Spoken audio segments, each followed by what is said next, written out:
Good morning, everyone, and welcome to the Sunday morning church service from the Plainfield Christian Science Church Independent.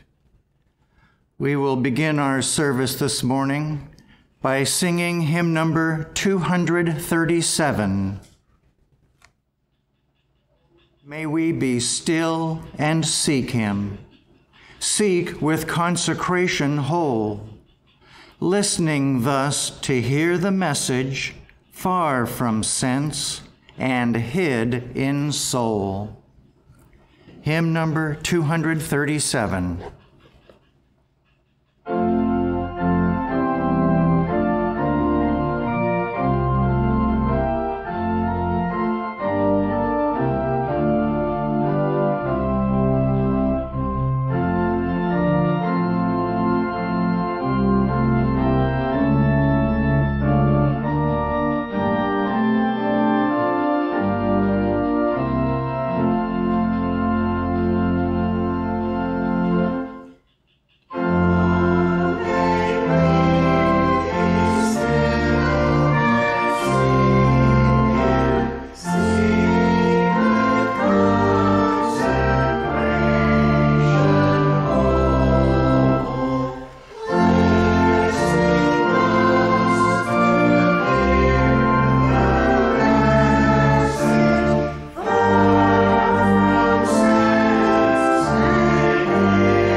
We will now have a reading from the Scriptures, and this reading will be given by Elsie from Alabama. I shall read from the Bible, Psalms. Whither shall I go from thy spirit, or whither shall I flee from thy presence? If I ascend up into heaven, thou art there. If I make my bed in hell, behold, thou art there. If I take the wings of the morning and dwell in the uttermost parts of the sea, even there shall thy hand lead me, and thy right hand shall hold me. If I say, surely the darkness shall cover me, even the night shall be light about me. Yea, the darkness hideth not from thee, but the night shineth as the day. The darkness and the light are both alike to thee. For thou hast possessed my reins, thou hast covered me in my mother's womb. I will praise thee, for I am fearfully and wonderfully made. Marvelous are thy works, and that my soul knoweth right well. Search me, O God, and know my heart. Try me, and know my thoughts, and see if there be any wicked way in me, and lead me in the way everlasting.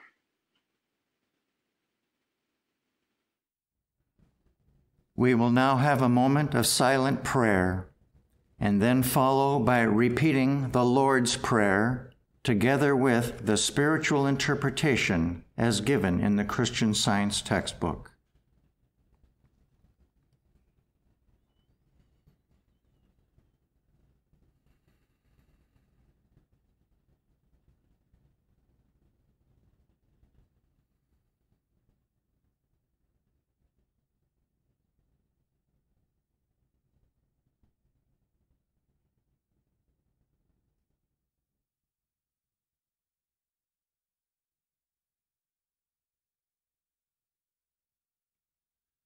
Our Father, which art in heaven, our Father, Mother, God, all harmonious, hallowed be thy name.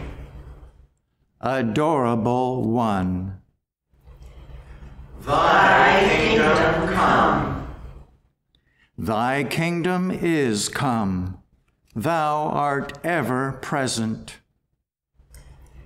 Thy will be done in earth as it is in heaven. Enable us to know, as in heaven, so on earth, God is omnipotent, supreme. Give us this day our daily bread. Give us grace for today. Feed the famished affections. And forgive us our debts, as we forgive our debtors. And love is reflected in love. And lead us not into temptation, but deliver us from evil. And God leadeth us not into temptation, but delivereth us from sin, disease, and death. For thine is the kingdom, and the power, and the glory, forever. For God is infinite, all power, all life, truth, love, over all and all. We will now sing hymn number 64. From sense to soul, my pathway lies before me. From mist and shadow into truth's clear day. The dawn of all things real is breaking o'er me. My heart is singing, I have found the way. Hymn number 64.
Welcome, everyone, to our Sunday morning service.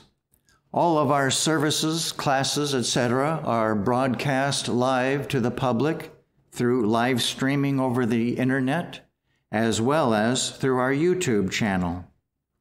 And this church can be found on all of your favorite forms of social media: Facebook, Twitter, Instagram, SoundCloud. People from all over the world have found our church, and we're thankful for each and every one of you who have done so. I would like to say a few things about our website. It's a wonderful website, very user-friendly, and it has an incredible amount of really wonderful, inspiring material on it. And I would encourage everyone to browse through it in its entirety. plainfieldcs.com. And I'd like to point out one article that we're now featuring on the home page, and it's called Effectual Prayer by Blanche Hersey Hogue. If you were wondering what is it that makes prayer effectual, read this article. I'm sure you'll find it very helpful. I know I did. On Sunday mornings, we start here at 10 o'clock with our roundtable discussion. We had a very inspiring roundtable discussion just this morning. If you did not attend it, please go to our website, click the link for the YouTube channel. Later on, there will be a recording of it available. And I would like to also mention that we have a Sunday school for children. All children are welcome there. And this Sunday school is available by its own teleconference, so your child can attend regardless of where you live. Call the church, we'll give you the number for the Sunday school, and we would love to welcome your child there. I'd like to also mention that every week on Wednesday, we have a testimony meeting that meets at 8:15 p.m., where you can hear inspired music, inspired readings, and testimonies of healings and lives changed every Wednesday. And one more announcement before we continue. We've been looking forward to our Bible study, which is going to begin again on September 8th. Mark your calendar.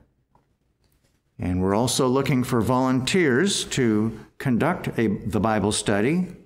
If you're interested in volunteering, please go to our website, the home page. Under the Weekly Lessons tab, you'll find the link entitled Bible Study Questions. Once you get to that page, at the very bottom, there'll be instructions as to how to volunteer to conduct a Bible study. Again, our Bible study starts September 8th, Saturday. We will now have a reading from the chapter of Science and Health entitled Fruitage, which testifies to the healing power received from reading and studying our textbook. And that reading this morning will be given by Pam from Virginia. Page 643. Grateful for Moral and Spiritual Awakening. About 4 years ago, after I had tried different ways and means to be relieved from bodily suffering, a faithful friend called my attention to the teaching of Christian Science. After some opposition, I decided to investigate it with the thought that if this teaching would be helpful, it was meant for me as well as for others. If it did not afford any help, I could put it aside again, but that I would find out and be convinced. After I'd read Mrs. Eddy's work, Science and Health, a few days, I found that my ailments had disappeared and a rest had come to me which I had never known before. I had smoked almost incessantly, although I had often determined to use my willpower and never smoke again, but had always failed. This desire, as well as the desire for drink, simply disappeared, and I wish to say here that I received all these benefits before I had gained much understanding of what I was reading. Like a prisoner who had been in chains for years, I was suddenly set free. I did not then know how the chain had been removed, but I had to acknowledge that it came through the reading of this book. I then felt an ardent desire to read more and to know what this power was that had freed me in a few days of that which I had been trying for years to shake off and had failed. It then became clear to me that this was the truth which Jesus Christ taught and preached to free humanity almost 2,000 years ago. It did not, however, occur to me to apply it in my business affairs. On the contrary, I first thought that if I continued in my study, I would have to retire from business. This did not happen, however, for I gradually found that the little understanding of this wonderful teaching which I had acquired became a great help to me in my business. I became more friendly, more honest, more loving to my fellow men, and I also acquired better judgment and was able to do the right thing at the right time. As a natural result, my business improved. Before I knew anything of Christian Science, my business had often been a burden to me. Fear and worry deprived me of my rest. How different it is now. Through the study of the Bible, which now possesses unmeasurable treasures for me, and of our textbooks, Science and Health, and the other works of our leader, I receive peace and confidence in God, and that insight into character, which is necessary for the correct management of any business. W.H.H. Bloomfield, Nebraska. Our lesson sermon for this morning can be found on page 14 of the Independent Christian Science Quarterly. Subject, soul. Golden text, Psalms. I will praise thee, for I am fearfully and wonderfully made. Marvelous are thy works, and that my soul knoweth right well. Responsive reading, Jonah. I cried by reason of mine affliction unto the Lord, and he heard me. Out of the belly of hell cried I, and thou heardest my voice.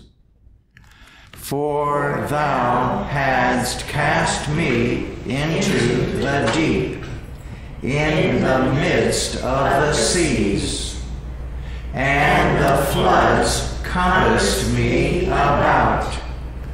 All thy billows and thy waves passed over me. Then said I am cast out of thy sight. Yet I will look again toward thy holy temple. The waters compassed me about, even to the soul. The death closed me round about. The weeds were wrapped around my head. I went down to the bottoms of the mountains. The earth with her bars was about me forever. Yet hast thou brought up my life from corruption, O Lord my God. When my soul fainted within me, I remembered the Lord, and my prayer came in unto thee, into thine holy temple. I will pay that I have vowed. Salvation is of the Lord. Gary will now read. I will read from the Bible. Psalms. The law of the Lord is perfect, converting the soul. Unto thee, O Lord, do I lift up my soul. Show me thy ways, O Lord. Teach me thy paths. Mine eyes are ever toward the Lord, for he shall pluck my feet out of the net. Look upon mine affliction and my pain, and forgive all my sins. O keep my soul and deliver me. Let me not be ashamed, for I put my trust in thee. Genesis. And Jacob was left alone, and there wrestled a man with him until the breaking of the day. And when he saw that he prevailed not against him, he touched the hollow of his thigh. And the hollow of Jacob's thigh was out of joint, as he wrestled with him. And he said, Let me go, for the day breaketh. And he said, I will not let thee go, except thou bless me. And he said unto him, What is thy name? And he said, Jacob. And he said, Thy name shall be called no more Jacob, but Israel. For as a prince hast thou power with God and with men, and hast prevailed. And Jacob called the name of the place Peniel, for I have seen God face to face, and my life is preserved. Isaiah. Behold, the Lord's hand is not shortened, that it cannot save, neither his ear heavy, that it cannot hear. But your iniquities have separated between you and your God, and your sins have hid his face from you, that he will not hear. We grope for the wall like the blind, and we grope as if we had no eyes. We stumble at noonday, as in the night. And the Lord saw it, and it displeased him that there was no judgment. And he saw that there was no man, and wondered that there was no intercessor. Therefore his arm brought salvation unto him, and his righteousness it sustained him. For he put on righteousness as a breastplate, and an helmet of salvation upon his head. And he put on the garments of vengeance for clothing, and was clad with zeal as a cloak. So shall they fear the name of the Lord from the west, and his glory from the rising of the sun. When the enemy shall come in like a flood, the Spirit of the Lord shall lift up a standard against him. And the Redeemer shall come to Zion, and unto them that turn from transgression in Jacob, saith the Lord. As for me, this is my covenant with them, saith the Lord. My spirit that is upon thee, and my words which I have put in thy mouth, shall not depart out of thy mouth, nor out of the mouth of thy seed, nor out of the mouth of thy seed's seed, saith the Lord, from henceforth and forever. Hebrews. For whom the Lord loveth, he chasteneth, and scourgeth every son whom he receiveth. If ye endure chastening, God dealeth with you as with sons. For what son is he whom the Father chasteneth not? Acts. As for Saul, he made havoc of the church, entering into every house, and hailing men and women, committed them to prison. And Saul, yet breathing out threatenings and slaughter against the disciples of the Lord, went unto the high priest, and desired of him letters to Damascus to the synagogues, that if he found any of this way, whether they were men or women, he might bring them bound unto Jerusalem. And as he journeyed, he came near Damascus, and suddenly there shined round about him a light from heaven. And he fell to the earth, and heard a voice saying unto him, Saul, Saul, why persecutest thou me? And he said, Who art thou, Lord? And the Lord said, I am Jesus, whom thou persecutest. It is hard for thee to kick against the pricks. And Saul arose from the earth, and when his eyes were opened, he saw no man. But they led him by the hand and brought him into Damascus. And he was there 3 days without sight, and neither did eat nor drink. And there was a certain disciple at Damascus named Ananias. And the Lord said unto him, Arise, and go into the street which is called Straight, and inquire of the house of Judas for one called Saul of Tarsus. For behold, he prayeth. Then Ananias answered, Lord, I have heard by many of this man, how much evil he hath done to thy saints at Jerusalem.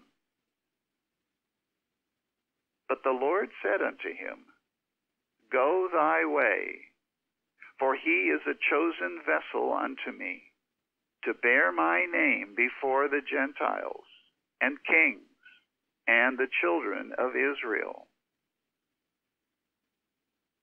And Ananias went his way, and entered into the house, and putting his hands on him, said, Brother Saul, the Lord, even Jesus, that appeared unto thee in the way as thou camest, hath sent me, that thou mightest receive thy sight, and be filled with the Holy Ghost. And immediately there fell from his eyes as it had been scales, and he received sight forthwith, and arose, and was baptized. And straightway he preached Christ in the synagogues, that he is the Son of God.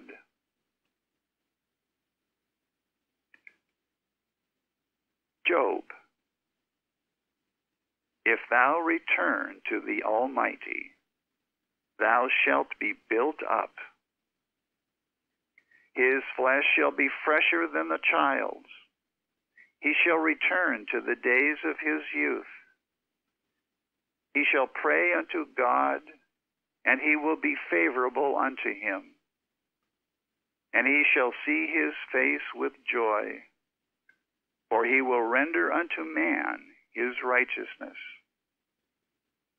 He looketh upon men, and if any say, I have sinned, and perverted that which was right, and it profited me not, He will deliver his soul from going into the pit, and his life shall see the light. Lo, all these things worketh God oftentimes with man, to bring back his soul from the pit, to be enlightened with the light of the living. Psalms. The Lord is my shepherd, I shall not want. He restoreth my soul. He leadeth me in the paths of righteousness for his name's sake.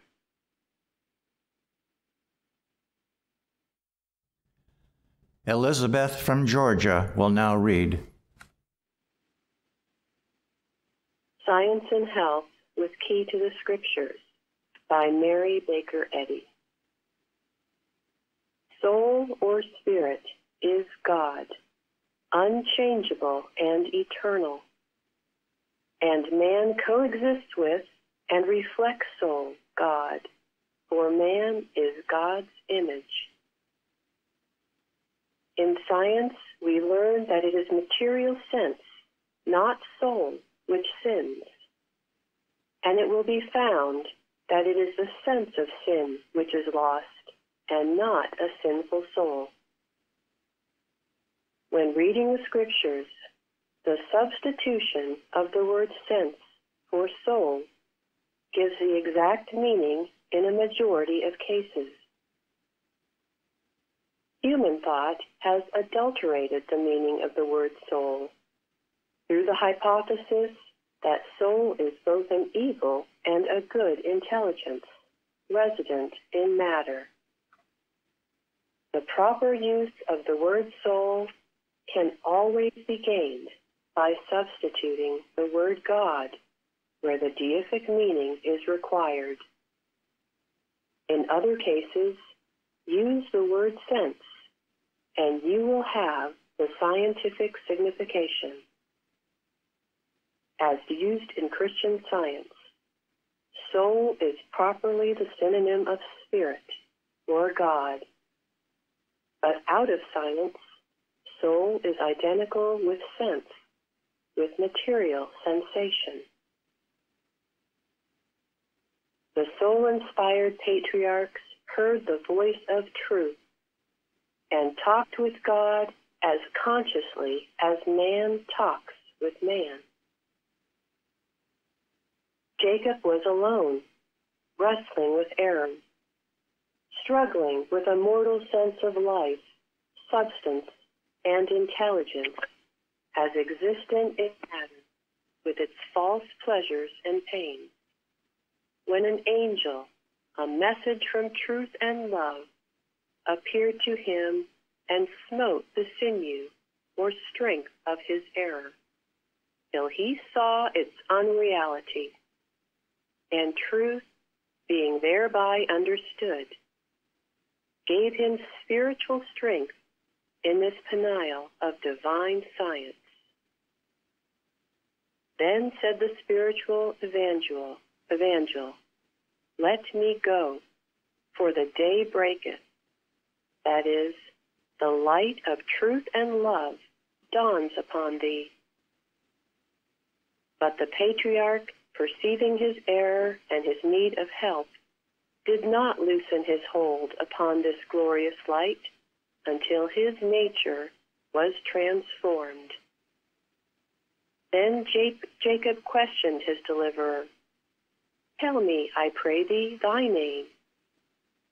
But this appellation was withheld, for the messenger was not a corporeal being, but a nameless, incorporeal impartation of divine love to man, which, to use the word of the psalmist, restored his soul, gave him the spiritual sense of being, and rebuked his material sense.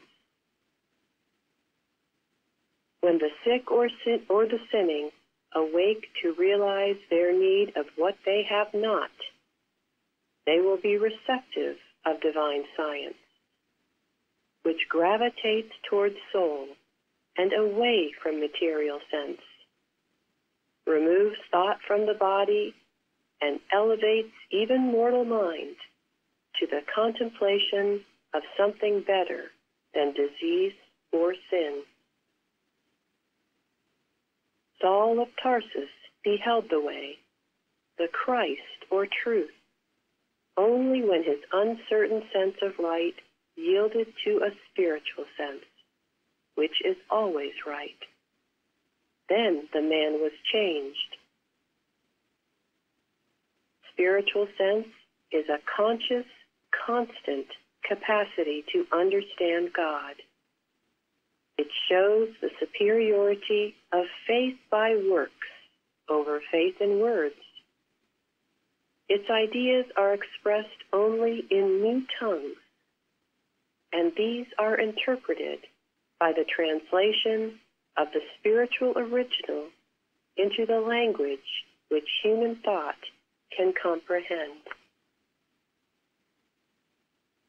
Reform comes by understanding that there is no abiding pleasure in evil, and also by gaining an affection for good according to science, which reveals the immortal fact that neither pleasure nor pain, appetite nor passion can exist in or of matter, while divine mind can and does destroy the false beliefs of pleasure, pain, or fear, and all the sinful appetites of the human mind.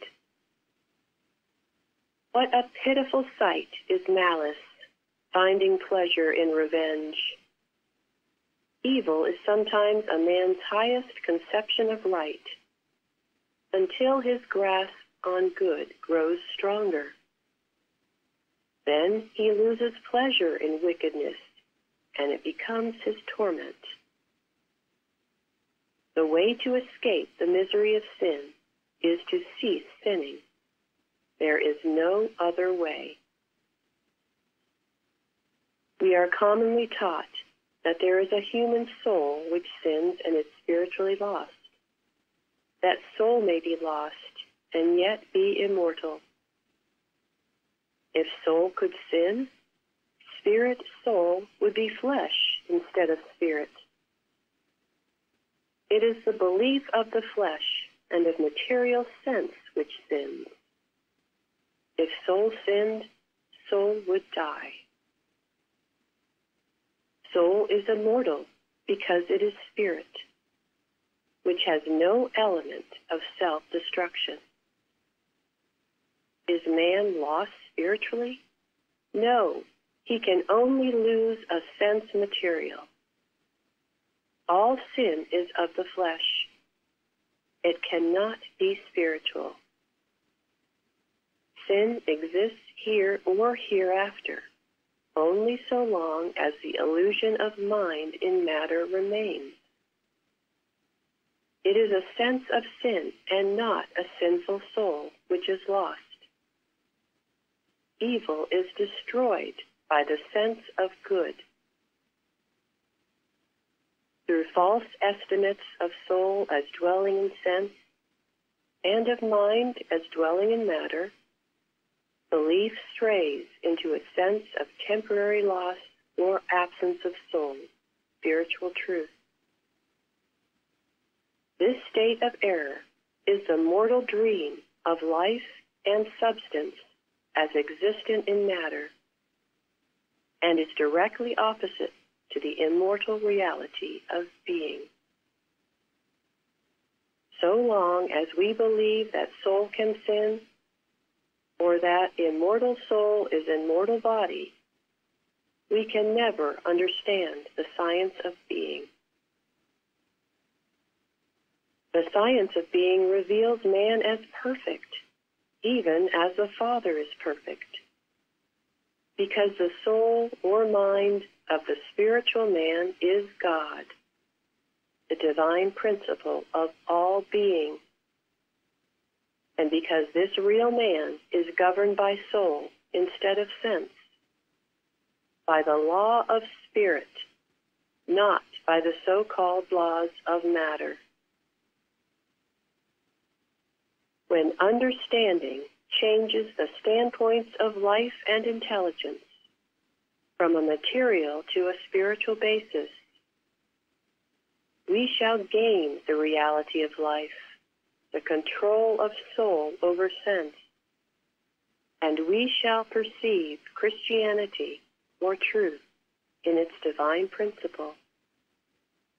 This must be the climax before harmonious and immortal man is obtained and his capabilities revealed.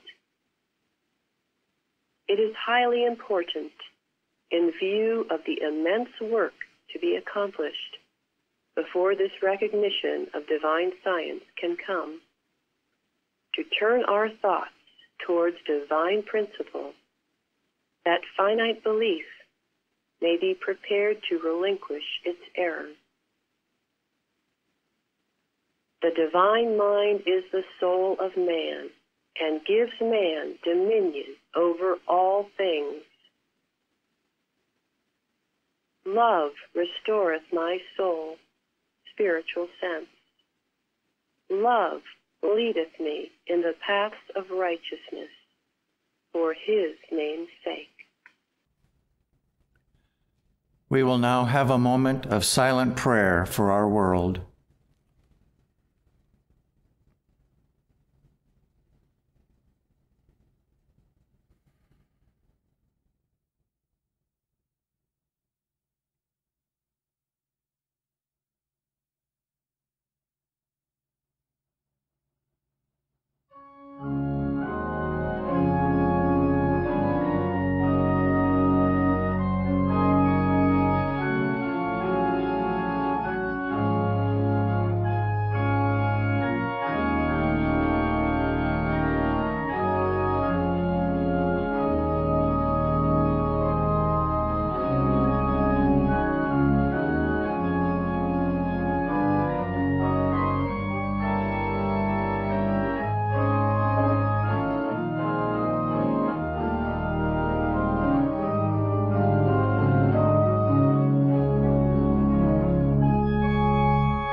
We will now sing hymn number 208.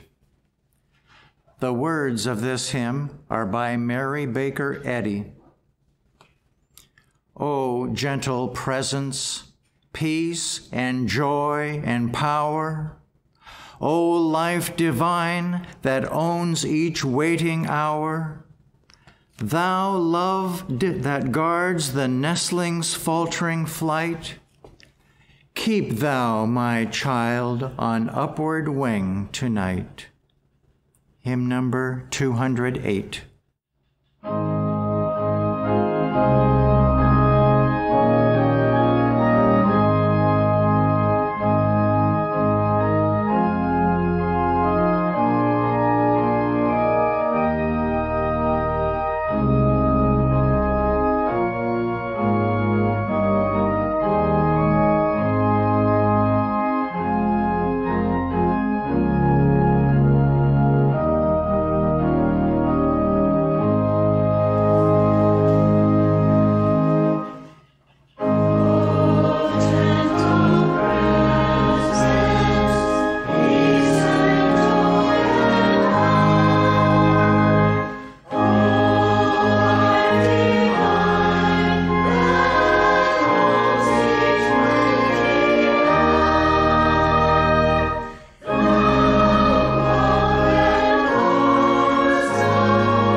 Is there anything more to be said?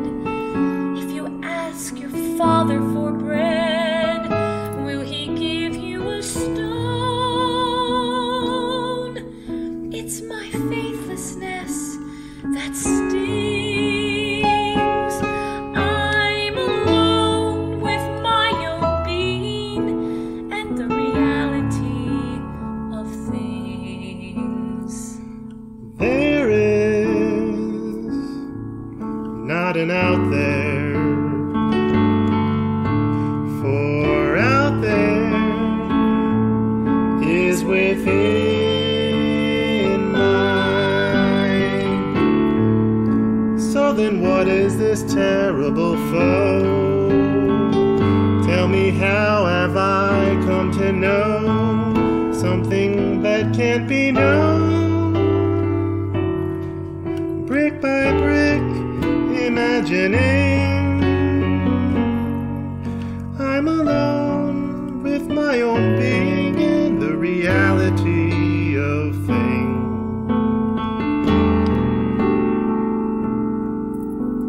Alone, but not a solitary being.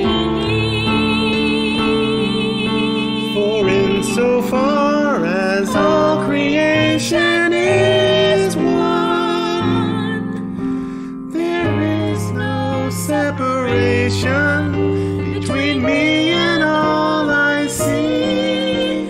And nothing needs to be undone. Give me clearer vision. I know that you've heard me. that you and I are one. That you love me. One is love. Is there anything more to be said? If you ask your Father for bread, will He give you a stone? It's my faithlessness that stings. I'm alone with my own being and the reality of things.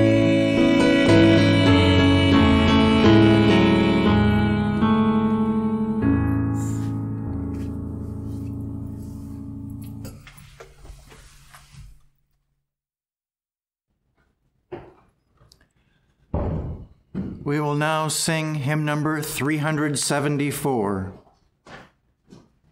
We thank Thee and we bless Thee, O Father of us all, that e'en before we ask Thee, Thou hearest Thy children's call. We praise Thee for Thy goodness and tender, constant care. We thank Thee, Father, Mother, that Thou hast heard our prayer. Hymn number 374.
read from the Christian Science textbook, The Scientific Statement of Being, and the correlative passages from 1 John, 3rd chapter.